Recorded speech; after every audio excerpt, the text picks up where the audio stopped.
Oi there elites, how's it going? Welcome back to this week and welcome to another video. The topic of today's update is the Buzzy Bee update. The Buzzy Bee update released last week and in my opinion it's a pretty good update, but that doesn't mean that certain things couldn't be done better. In today's video we'll be talking about some things that I came up with that I think would have made the Bee update even better than it is. And today's video is going to be done a little bit differently. We'll be switching between some footage in this world and then some background minigame footage for some of the ideas. If you enjoyed the video, drop a like and be sure to let me know what you think would have been cool to see in the Bee update in the comments below. I figured we'd start with the smallest Bee update improvement that I could come up with today. So honeycombs are cool, but they're also like kind of useless, right? Like if you need to make a bunch of bee nests, they're great, but other than that, I guess you have the honeycomb block and then nothing else. I think it would have been really cool to see honeycombs get an additional use as a source of yellow dye. Sure, we already have the dandelion and the sunflower, but what's to say we can't have one more yellow dye source?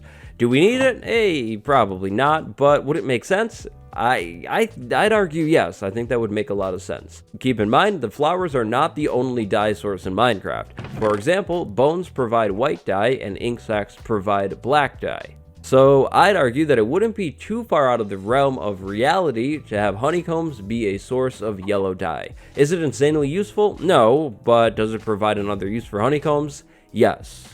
Hopefully in the future, honeycombs will become a little bit more useful, but I guess for now, we're stuck with bee nests and honeycomb blocks.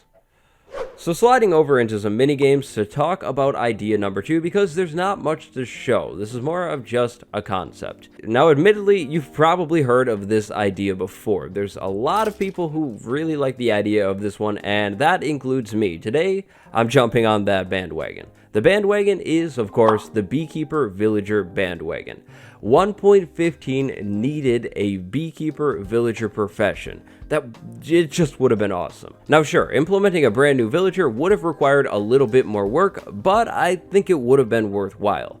Adding a Beekeeper Villager would have tied in really nicely to the 1.14 update, and it would definitely entice players who are maybe newer to the game to actually check out the villagers a little bit more. I know from personal experience that I used to pretty much ignore Minecraft villagers. Now sure, that was years ago and the villagers were way more simplistic, but still, I ignored them and potentially you could do that now. If the devs were to add new villager professions in from time to time, that would keep players interested in the villagers. Now the Beekeeper Villager's workstation block is pretty simple. That would just be the beehive. The beehive is already a craftable block and it's the perfect block for a workstation. Now where do these Beekeeper Villagers live? Well, I'd argue that they would only live in certain biomes. So that means the Arctic village, unfortunately no beekeeper there, but the Plains village, that is the perfect biome for a beekeeper. I'd argue that beekeeper villagers should only spawn in plains villages, in savanna villages, and in desert villages. Bees need a warm climate and all of those biomes fit that criteria. Now what would the beekeeper villager sell? Well, of course, the Beekeeper Villager could sell you any of the bee-related items like honeycombs and honey bottles. I think it would be cool to see beekeepers also selling honey blocks at a higher level. Now, tying into my last idea, Beekeeper Villagers could also sell flowers and maybe yellow dyes. Again, at a higher profession level, I'd like to see Beekeeper Villagers selling bee nests and beehives, both variants. And then finally, last but not least, it would be really cool to see beekeepers sell bee armor. And that segues into the next idea beautifully. So bees are obviously adorable and you wouldn't ever want to hurt them, but I mean sometimes, hey, accidents happen. When those accidents happen, the bees will just sting you. There's no real good way to get around this, and it's kind of annoying. You get poisoned, and that's not fun. If a bee accident happens and you happen to be near a bunch of bees, then you have a giant angry swarm, and that's definitely not good. I think 1.15 really needed some sort of bee suit. Now to check out this idea, there is a really cool data pack by Voodoo Beard. This is the Apiarist Suit data pack. There's a link to the pack down in the description. This data pack turns chainmail armor into something that's actually useful. Drop this data pack into your survival world and then find some chainmail armor. Then go find a bee and hit it. Like seriously, hit the bee. Now, the bee is going to turn angry, but once it gets near you, it'll try and sting you, and then realize that, hey, it's cool because you're in a bee suit. Bee suits are made out of chainmail armor. For a bee suit to work properly, you will need a full suit of chainmail armor. If you don't have a full suit, you could end up having some problems still, so make sure you have a full suit of armor. When wearing a full suit of this bee armor, you are entirely protected from bee stings. You're safe, and that kind of makes sense. In the real world, we have suits that protect you from bees. Now, this armor also has a calming effect on bees, so if an accident does happen and a bee gets angry, if you walk near it, it will calm down, which is also really nice. Nobody likes angry bees at all, because usually an angry bee means, unfortunately, a dead bee soon, so yeah, angry bees are not good. I would have loved to see some sort of bee suit added into the game, or even chainmail just be repurposed into this in the 1.15b update. Personally, I would argue that chainmail does not need to become craftable. The beekeeper villagers would be able to sell you this chainmail beekeeper armor. I think the bee suit would have been really cool to see, and it would help out with another idea on the list, but we're not going to jump to that one quite yet. So Minecraft bees are pretty cool. I like their mechanics. From acting as a group, to only dying if they sting you, to speeding up crop growth, yeah, their mechanics are pretty cool. They do have a bit of depth, but in my opinion, for a game that's 10 years old, they don't have that much depth. I definitely think it would have been cool to see a little bit more variation, a little bit more depth added to the Minecraft bees. Now, some of the changes that I would have made to bees would be aesthetic ones, and then some of the other changes would actually be physical changes. We'll start with the aesthetic changes. Minecraft bees currently come in a grand total of 2 different sizes. You have baby bees and you have grown-up bees. That's normal, but I think bees were the perfect opportunity to introduce a mob that comes in a variety of sizes, from a gigantic bee to a tiny bee. Mojang could have used the model similar to what they used for the tropical fish in 1.13 to implement this mechanic. Now, do we need as many bee sizes as we have tropical fish? Definitely not, but maybe 10 different sizes? That could have been kind of neat to see. It also could have been neat to see bees that have different textures. We currently have a bee that looks like a real-world bumblebee, but it would have been neat to see bees maybe that look something more like honeybees as well. Both of these changes would be pretty minor. The next one, it's definitely quite a bit larger.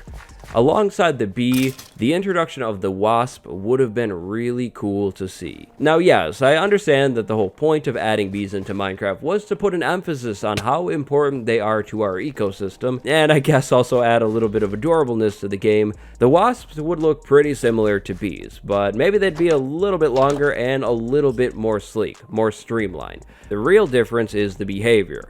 Wasps would not pollinate flowers, they would just fly around aimlessly, and as soon as the player gets near a wasp would seek out that player and try and sting them. This wasp sting would pack a little bit more punch and deal a little bit more poison. Implementing wasps alongside bees would have been a great way to put some emphasis on the difference between these two real-world creatures. But I guess for now, we're stuck with our single, adorable Minecraft bee, which is pretty cool too. The Buzzy Bee update is obviously all about bees, but it's not only about bees. For example, in this update, iron golems now crack. This next change has nothing to do with bees at all. The stonecutter is definitely one of the most useful workstation blocks that was added in the Minecraft 1.14 update. Players can use stonecutters to craft block variants cheaper and faster than ever before. To take a look at this next change, I'm using a data pack by Groose Plays. It's called More Cutting. There's a link to it down in the description below. So, stonecutters are cool and all, but they only work for stone. Since we don't have a saw in Minecraft, I guess the stonecutter will have to do. It would have been neat to see the stonecutter's functionality expanded to wood in the 1.15 update, or to see a brand new saw block actually added into the game. To me, it just doesn't make a lot of sense that we can turn a single stone block into a single stair, but that's not the case for wood at all. Unless you have this data pack, of course, then it definitely is the case, and that's really cool. But of course, this data pack isn't vanilla, and I think the 1.15 update would have been the perfect time to add something like this. Now, this doesn't necessarily mean that we would need a new woodworker villager, but that would be cool as well. A small change like this definitely would have fit into 1.15 really well, and the community would have absolutely loved it. I mean, I was just working on a Minecraft guide episode, and I realized I couldn't make a stonecutter, so Big rip. Yesterday's episode, yeah. Stonecutters are really good, but we need a wood one, like, seriously. So we're nearing the end of our list. If you've been enjoying this video and you haven't dropped a like yet, you should definitely change that. So, the honeycomb block. The thing looks really, really cool. I love the texture. Japa's work is amazing, seriously. But the block is definitely very, very useless, and if you don't use honeycombs to make these things, you are never going to see them, and I think that's kind of a bit unfortunate because these blocks are so cool looking. We can find the next idea, and probably my favorite idea in this video, over here, down under the ground. I think it would have been really cool to see a brand new cave variant added in the 1.15 update to sort of please the community. Now take a look at this cave that I built. I'm calling this the bee caves. So the bee caves would be really, really rare, and they would look something like this. A lot of honeycomb blocks, a lot of honey blocks, and bee nests everywhere. There would actually be grass and flowers on the ground, and then some way to light these areas up. Maybe a glowing honeycomb block instead of glowstone, because glowstone kind of belongs in the nether. There would be a bunch of bees inside of these caves too. I don't know where all of mine went. I had a bunch in here. It was pretty crazy, but I guess they went somewhere else, and that would probably happen in the vanilla game too, but that's okay. If Mojang decided to go the bee cave route, this would have been the perfect opportunity to add a cave flower into the game as well. This could be a brand new flower that is only found inside of these caves.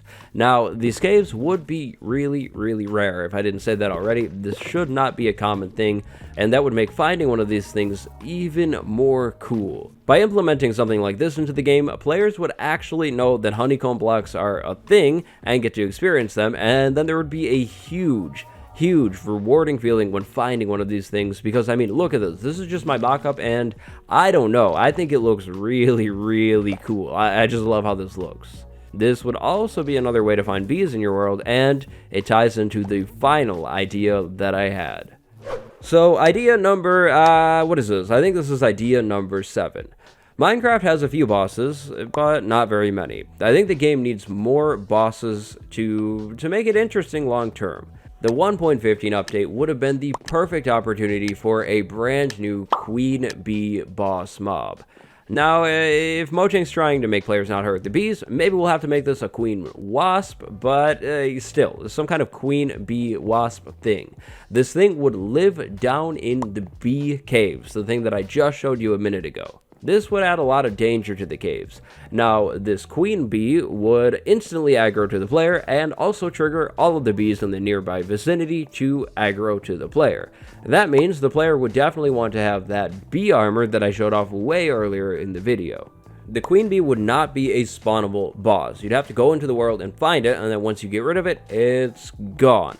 The queen bee, being a boss mob, would be really strong. The sting would do a lot of damage and deal a lot of poison as well. The poison would last quite a while. But seeing as the queen bee spawns inside of a cave system, its flying would be kind of limited, so it wouldn't be the hardest fight in the world. Now, what would the queen bee drop? Well, I would imagine a bunch of honeycombs and then maybe some sort of bee armor or bee tool related item. This would be the perfect opportunity to add a new bee-related tool set into the game. Now, does it make a lot of sense? No, but Terraria did it, so I don't see why Minecraft couldn't as well. All in all, though, more boss mobs are needed in Minecraft, like for sure. Hopefully the Nether update has more of those things, and a queen bee or a queen wasp would be a neat addition. And here we are at the end of today's list. You made it, big shout out to you. So, what do you think? Which idea was your favorite? We're going to do the outro in the bee caves because I think they look really, really cool. Thank you very much for watching today's video. If you haven't yet, you should drop a like and subscribe. There'll be a Minecraft Guide episode tomorrow, I think, and a stream on Thursday at 3 p.m. Eastern Time over on my Twitch. So definitely slide over there and drop a follow. Big shout out to my patron, Bad Andy, today. Thank you so much for the support.